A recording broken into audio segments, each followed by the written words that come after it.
আজকে আমি রান্না করব ঢ্যাঁড়স আলু ভাজা। তুমি কিভাবে ঢ্যাঁড়স আলু ভাজা করে বন্ধুরা দেখতে থাকো। কড়াই বসিয়ে দিয়েছি, সর্ষের তেল দিয়ে দেবো।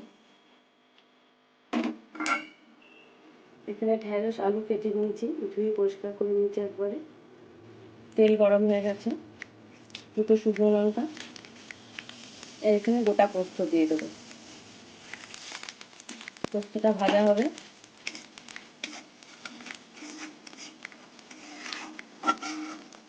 এইভাবে ঢ্যাঁড়স পোস্ত দিয়ে ভাজলে ভালোই লাগে খেতে। পোস্তটা লাল করে ভেজে নিয়েছি, আর একটু ভাজা হবে।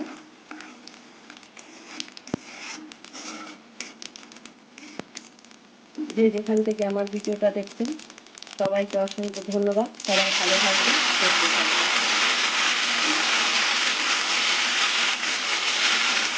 এইভাবে ঢ্যাঁড়স আলু দিয়ে ভাজলে তার সঙ্গে পোস্ত রুটি পরোটার সাথে খেতে খুবই ভালো লাগে। নুনটা পরে দেবো, এবার ঢেকে দেবো। এবার হলুদ দিয়ে দেবো। নমস্কার বন্ধুরা, সবাই কেমন আছে? আশা করি সবাই ভালো আছে, আমিও ভালো আছি। যে যেখান থেকে আমার ভিডিওটা দেখছেন সবাইকে অসংখ্য ধন্যবাদ। সবাই ভালো থাকবেন, সুস্থ থাকবেন।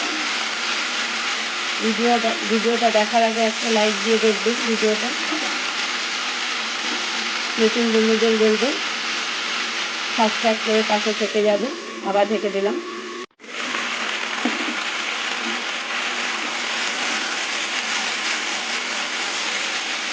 এবার নুন দিয়ে দেবো।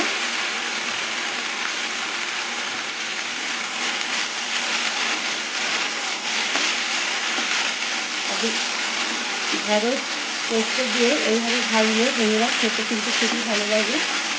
একবার বাড়িতে বানিয়ে দেখবেন, ছোটো থেকে বড় সবাই পছন্দ করবে। আবার ঢেকে দেবো। আর সবাই সব কিছু ভাজতে পারে, তাই না বন্ধুরা বলুন তো? আমি যেটুকুনি জানি সেটুকুনি তুলে ধরলাম।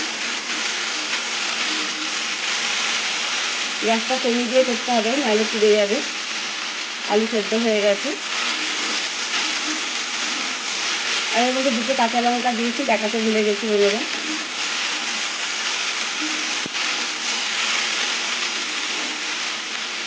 আবার ঢেকে দেবো।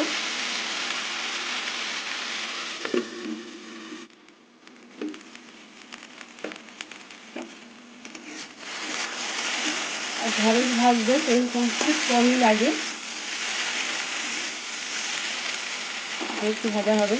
আলু সেদ্ধও হয়ে গেছে আর ঢ্যাঁড়সও সেদ্ধ হয়ে গেছে, ভাজাটা আর একটু হবে।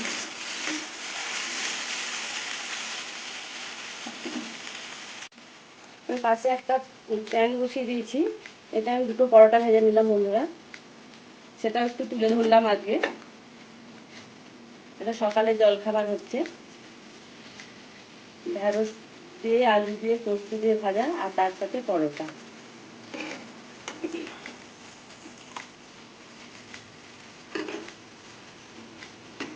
একটু বেশি তেল দিয়ে পরোটা ভাজলে বন্ধুরা তেলটা একটু কমই লাগে।